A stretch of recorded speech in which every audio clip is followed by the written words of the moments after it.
Hello everyone, my name is Bhumika, assistant professor in computer applications. तो आज हम करने जा रहे हैं create statement in SQL. Before that kindly subscribe my channel for more videos and press bell icon for latest notifications.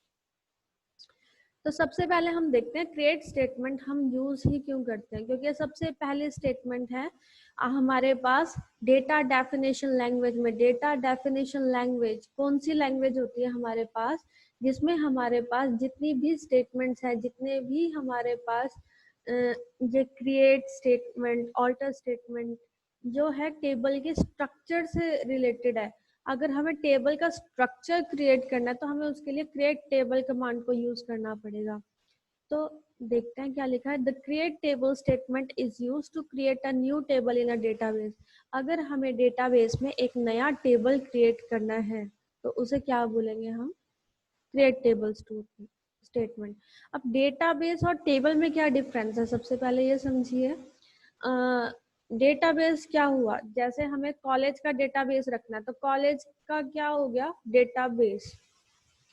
और उसमें बहुत सारे टेबल हो सकते हैं, मतलब एक डेटाबेस के अंदर बहुत सारे टेबल्स हो सकते हैं। जैसे टेबल हो गया, स्टूडेंट का टेबल हो गया, एंटिटीज के टेबल। बेसिकली कि एंटिटीज क्या है कि हमें किसके बारे में इंफॉर्मेशन एसक्यूएल में स्टोर करनी है। तो हमें स्टूडेंट के बारे में इंफॉर्मेशन स्टोर करनी है। स्टूडेंट जैसे कि स्टूडेंट हमने टेबल का नाम रखा और उसकी फील्ड नेम क्या रख सकते हैं? हम नेम रख सकते हैं, रोल नंबर रख सकते हैं, क्लास रख सकते हैं, जेंडर रख सकते हैं, फीस रख सकते हैं, एजुकेशन रख सकते हैं, सॉरी क्वालिफिकेशन रख सकते हैं।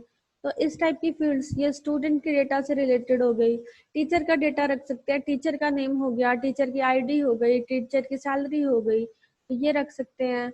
एम्प्लॉय रख सकते हैं, एम्प्लॉय का डेटा रख सकते हैं और उसके डेजिग्नेशन का डेटा रख सकते हैं, लीव्स का डेटा रख सकते हैं।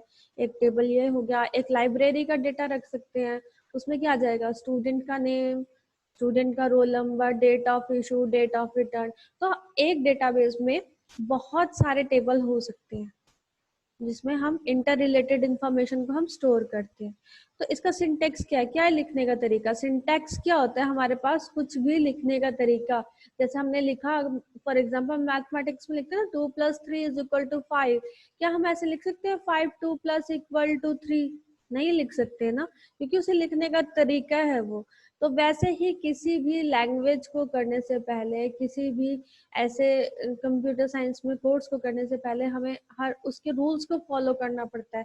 इसको बोलते हैं ग्रामेटिकल रूल्स को फॉलो करना पड़ता है, जिसको हम क्या बोलते हैं? सिंटेक्स बोलते हैं। तो हमारे पास क्या है? हम लिखेंगे क्रिएट टेबल। हमने हमेशा लिखना है क्रिएट टेबल। जब भी हमें टेबल क्रिएट करना है, क्रिएट टेबल, उसके बाद टेबल का नेम। जैसे हमने स्टूडेंट नाम का टेबल क्रिएट करना है तो हम क्या लिखेंगे? Create table student. उसके बाद इसकी ब्रैकेट शुरू होगी, ब्रैकेट बंद होगी। इसे क्या बोलते हैं? ब्रैकेट्स को पैरेंथेसिस। ठीक है।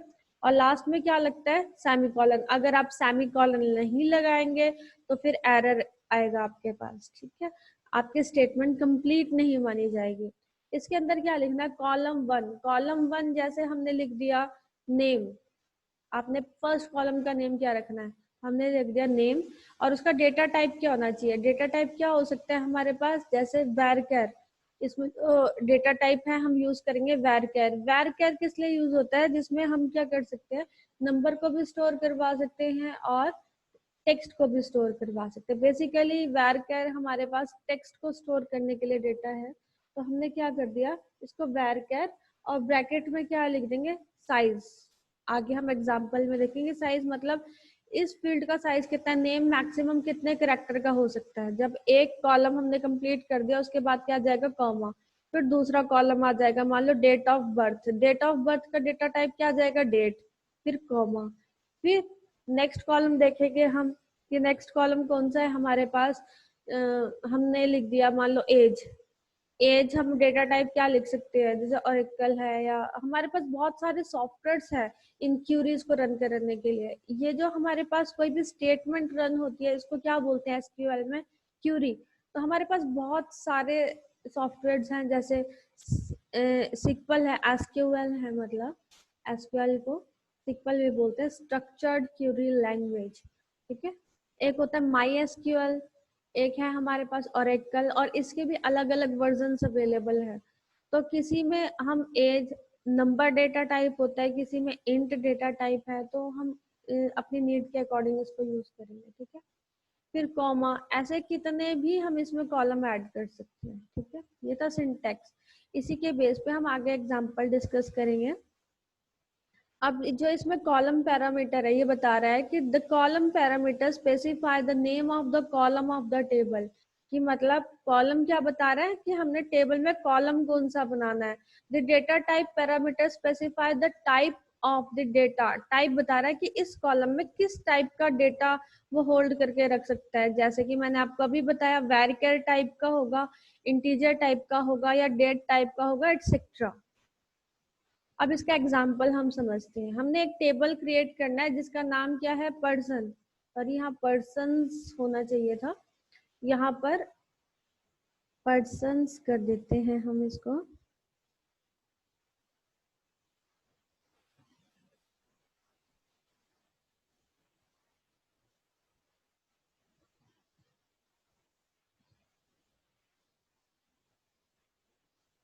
तो हमने एक पर्सन्स नाम का डेटा बनाना है, टेबल बनाना है, जिसके में क्या है, हमारे पास कॉलम्स ऐड है। कॉलम कौन कौन से ऐड हैं, personal ID, last name, first name, address and city. ठीक है, तो हमने एड्रेस ही स्टोर करवाया। अभी इसमें हम देखते हैं इसमें क्या है।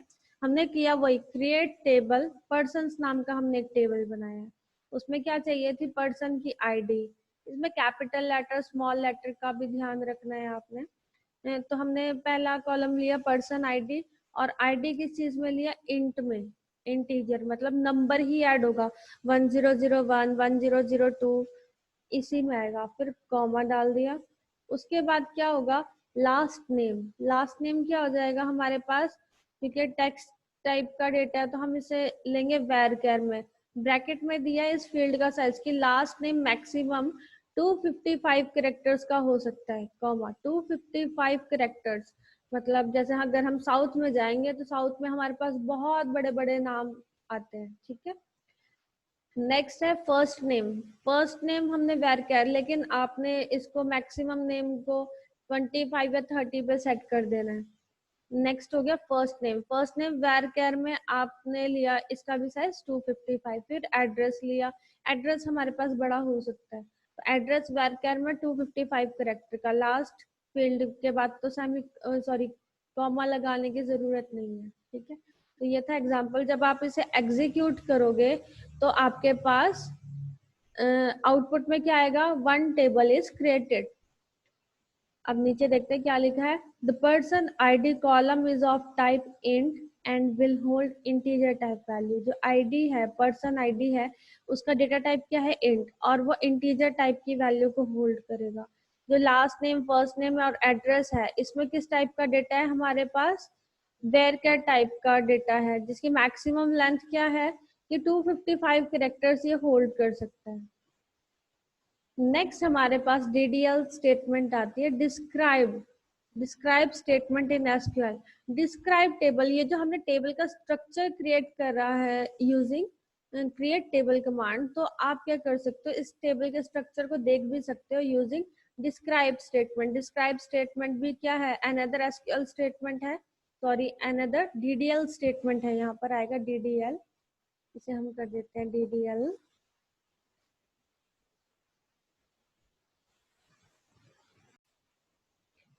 अब हमने कर दिया इसको DDL स्टेटमेंट। डिस्क्राइब स्टेटमेंट क्या है, हमारे पास एक DDL स्टेटमेंट है SQL के अंदर। डिस्क्राइब स्टेटमेंट क्यों यूज करते हैं, to see the structure of the table. और इसका सिंटैक्स क्या है, आप लिखोगे DESC, डिस्क्राइब।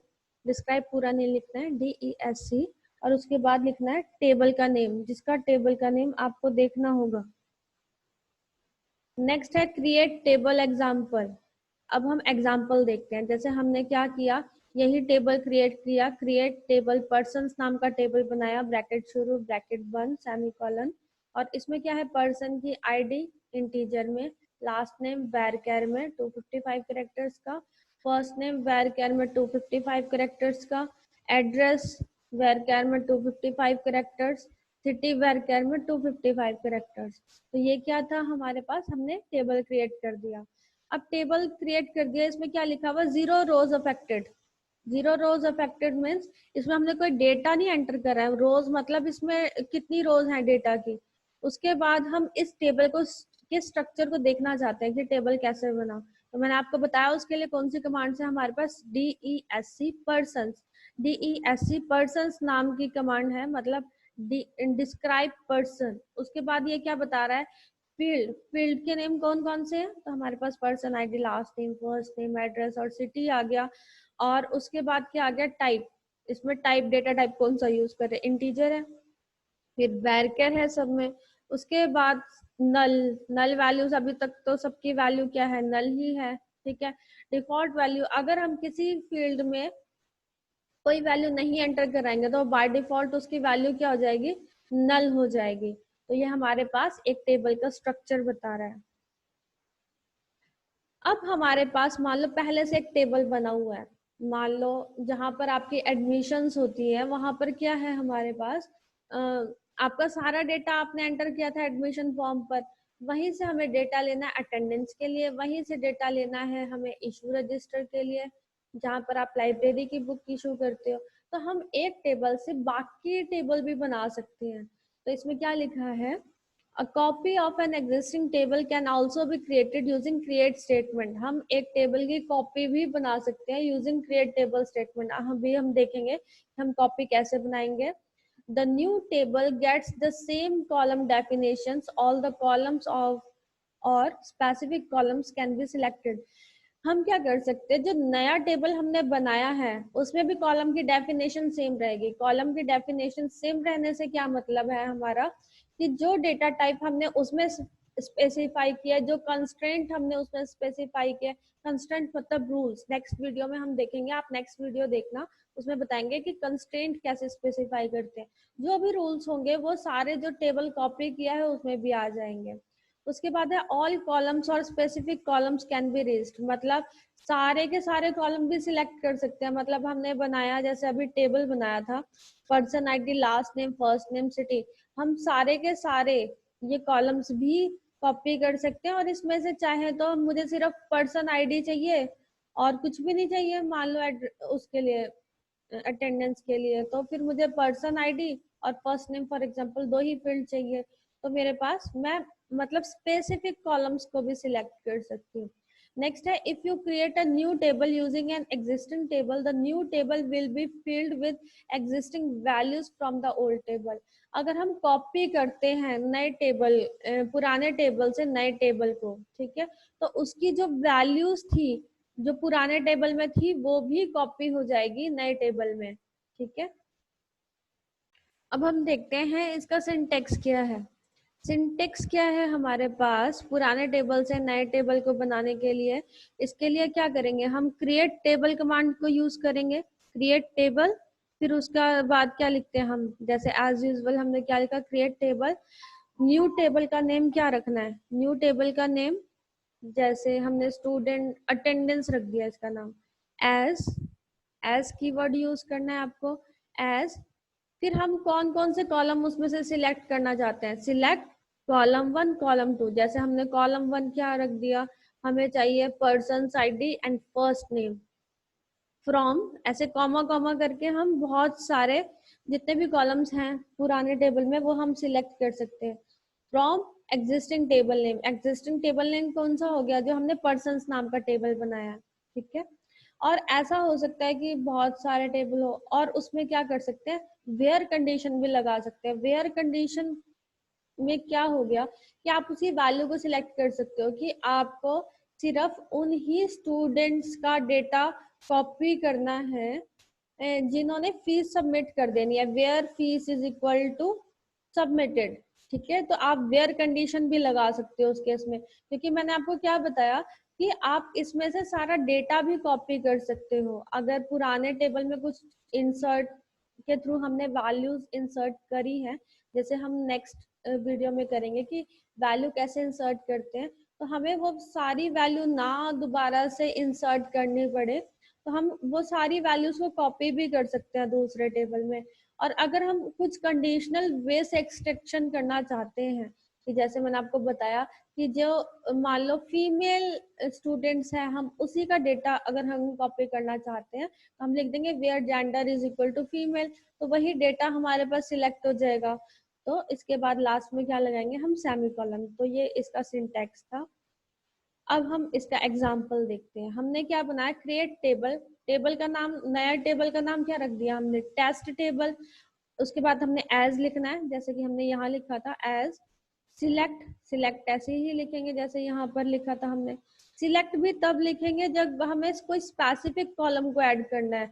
अगर हमें सारे ही कॉलम को ऐड करना है तो ये कुछ भी नहीं लिखा जाएगा। सिलेक्ट कस्टमर ने customer name and contact name, हम इसे सिलेक्ट करने की कोई जरूरत नहीं है। फ्रॉम कस्टमर, कस्टमर्स क्या है, हमारे पास कोई प्रीवियस एग्जिस्टिंग टेबल है जहां से हम कस्टमर का नेम और कॉन्टैक्ट नेम उसका सिलेक्ट करना चाहते हैं। तो हमारे पास एक नया टेबल बन जाएगा। उस टेबल का नाम क्या होगा, टेस्ट टेबल, और उसके दो फील्ड्स होंगे, कौन कौन से, कस्टमर नेम और कॉन्टैक्ट नेम। क्योंकि हमने यहाँ पर वेयर कंडीशन नहीं दी है, तो जो भी वैल्यूज इस कस्टमर्स टेबल के अंदर स्टोर होंगी वो सारी वैल्यूज इसके अंदर आ जाएगी, कस्टमर नेम में और कॉन्टैक्ट नेम में। उम्मीद है आपको मेरी वीडियो अच्छी लगी होगी।